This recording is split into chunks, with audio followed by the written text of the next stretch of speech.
Dans cette première vidéo du chapitre 6, nous allons traiter des allergies. Donc une allergie est une réaction inappropriée et excessive du système immunitaire contre un élément extérieur considéré à tort comme pathogène, c'est-à-dire donc c'est ce qu'on appelle aussi un allergène. Alors nous allons faire une petite animation ici pour montrer ce qui se passe. Donc imaginez ici on va prendre le cas d'une allergie, voilà, une piqûre d'abeille. Donc, lors de la première rencontre avec l'allergène, c'est-à-dire la première fois que la personne se fait piquer, donc on a l'insecte qui va injecter son venin, qui va s'en aller. Alors, c'est pas tout à fait juste dans le cas des abeilles, puisque généralement, le fait qu'elles perdent leur dard équivaut à leur mort pour elles. Bref, c'est pas grave. Donc, vous avez cette injection donc, de l'allergène au niveau de la peau.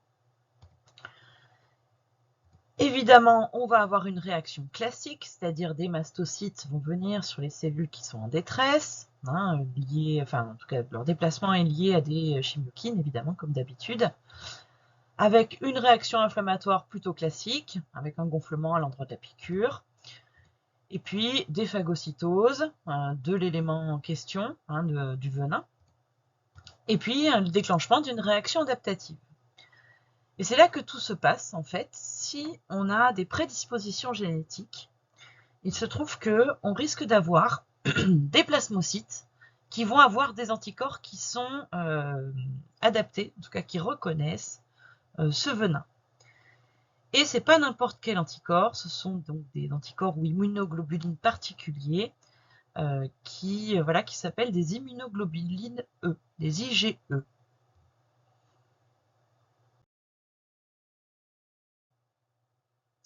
Et donc, regardez ce que font ces IgE. Une fois qu'ils ont reconnu le venin, ils vont aller se fixer sur les mastocytes qui sont dans le secteur, se fixer au niveau de leur partie constante. Donc ça, c'est un premier point. Le patient à ce stade-là ne se rend compte de rien, d'accord, puisque c'est complètement asymptomatique le fait que ces IgE se fixent sur les mastocytes et les granulocytes.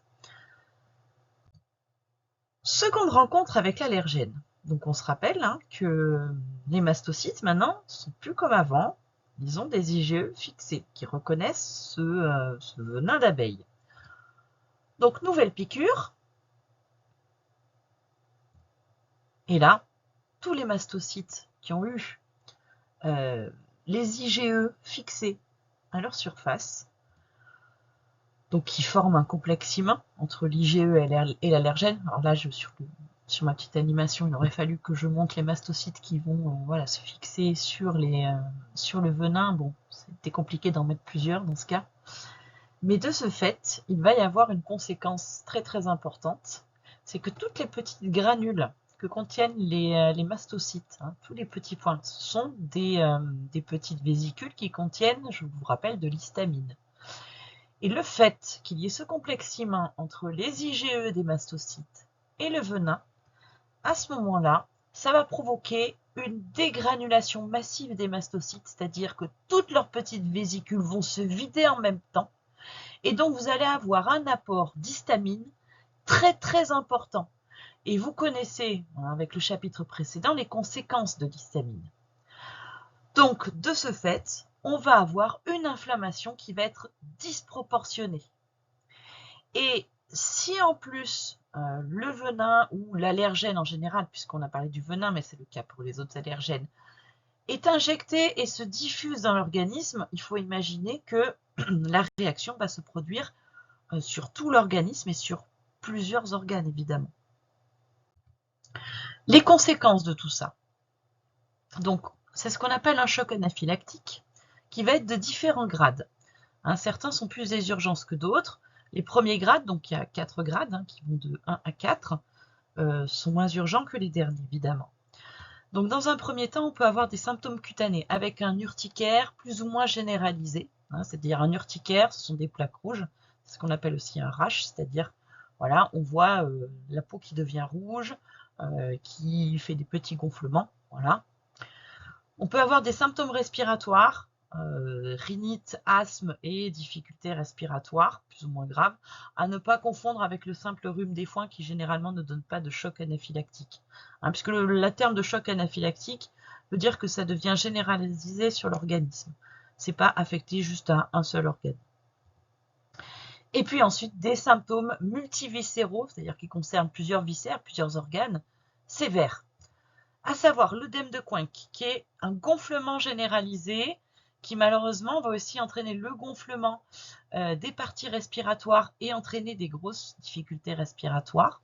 Donc ça se reconnaît, et là c'est un cas d'urgence évidemment, ça se reconnaît avec un gonflement généralisé de la personne. C'est-à-dire que le visage vraiment est extrêmement gonflé. Alors ça peut se produire plus ou moins rapidement, dans les heures qui suivent, voire dans les minutes qui suivent. Enfin, la plus grande urgence constitue avec une chute de la pression artérielle, qui s'explique tout simplement parce que je vous rappelle que l'histamine va provoquer deux éléments clés sur les vaisseaux sanguins, à la fois l'augmentation de la perméabilité, ce qui fait que le liquide va sortir, le plasma va sortir des vaisseaux sanguins, ce qui occasionne d'ailleurs le gonflement de l'œdème de Quincke. Mais de ce fait, il y aura moins de liquide dans les vaisseaux sanguins, et dans tous les vaisseaux sanguins, puisqu'on est sur quelque chose de généralisé. Et en plus, on va avoir cette vasodilatation, c'est-à-dire que les vaisseaux sanguins vont être plus larges, et donc on va avoir une chute de la pression artérielle, qui va être tellement faible que parfois elle peut entraîner des arrêts cardiaques. Donc dans ce cas, c'est une urgence réellement, à savoir que les gens qui ont des allergies de ce type, et notamment c'est par rapport aux allergies, soit qui sont avec des allergènes qui sont ingérés, par exemple la cacahuète, les choses comme ça, ou alors qui sont injectés, comme certaines piqûres, voilà, notamment piqûres d'abeilles.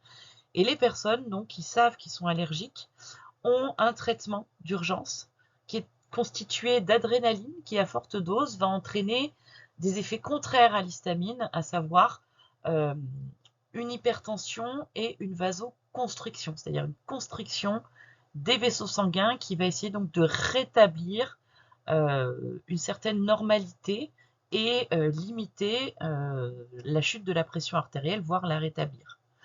Donc, dans tous les cas, ce sont des symptômes qui sont d'une gravité extrême et qui nécessitent des soins de première urgence. Voilà pour ces allergies. Alors, je vous rassure, il y a quand même beaucoup d'allergies qui ne vont pas aller jusqu'au choc anaphylactique, puisque vous avez vu quelques exemples dans les activités du cours.